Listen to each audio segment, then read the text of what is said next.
User experience is a discipline where professionals use research and design principles to create products that provide users with a great experience. The course will describe the essentials of user experience. Specifically, it will describe user experience research that can be used during the product design process. The course will also discuss the design process and offer an overview of analysis principles relevant to UX. After describing the theoretical foundations, the course will delve into a comprehensive and practical breakdown of a UX project.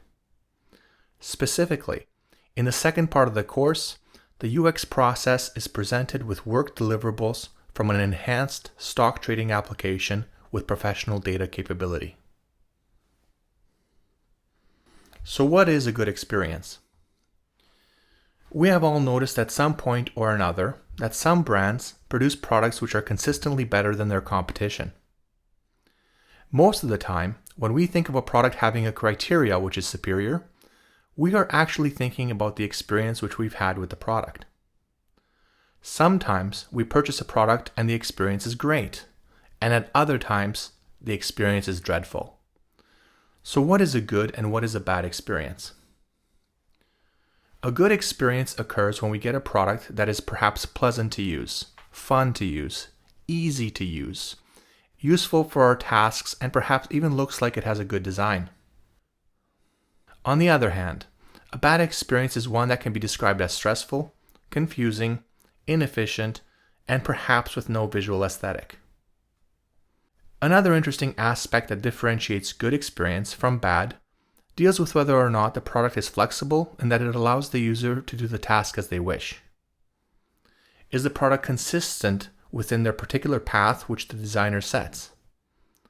It can be a frustrating experience to deal with a unique product design that does not fit the norms of knowledge that a user may have. This could result in a bad experience. Lastly, a very important aspect to consider is whether or not the users experience success with the system while also allowing the company to achieve its objectives. After all, if the product or system does not solve the problem which the user has, why would the user come back for repeat business? We can break down the UX process into several phases, including evaluation, design, and implementation. In the evaluation phase, we attempt to understand the problems that users have and we think about the requirements necessary to meet those needs. In the design phase, we generate many different ideas which could potentially solve the problem that was highlighted in the evaluation phase. Lastly, in the implementation phase, we select some of the best ideas and implement them into prototypes.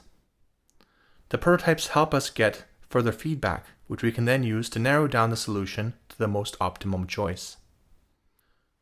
We can apply methods such as user testing and formal inspection as well. This process will lead to the generation of insights, but we may need to repeat the whole process or iterate until we can be certain that we have created a product that has a good user experience.